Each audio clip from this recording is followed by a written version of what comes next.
Friends, ఇతను శ్మశానంలో పనిచేస్తుంటే ఎవరో ఏడుస్తున్నట్టుగా శబ్దం వినిపిస్తుంది. ఈ సమాధి దగ్గరకు వచ్చి వింటే లోపటి నుంచి ఎవరో ఏడుస్తూ ఉంటాడు.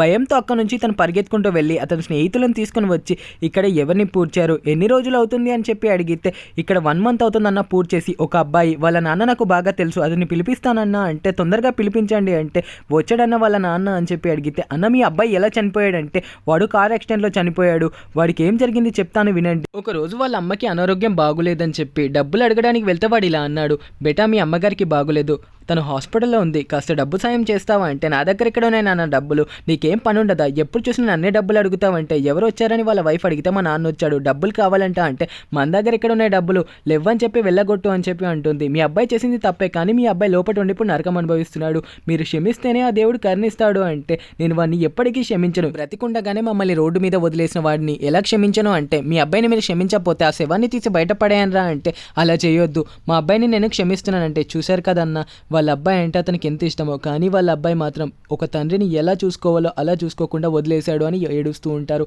ఈ వీడియో నచ్చితే ప్లీజ్ సబ్స్క్రైబ్ చేసి ఎప్పుడు మీ పేరెంట్స్ని రెస్పెక్ట్ చేస్తూ ఉండండి. Subscribe for more.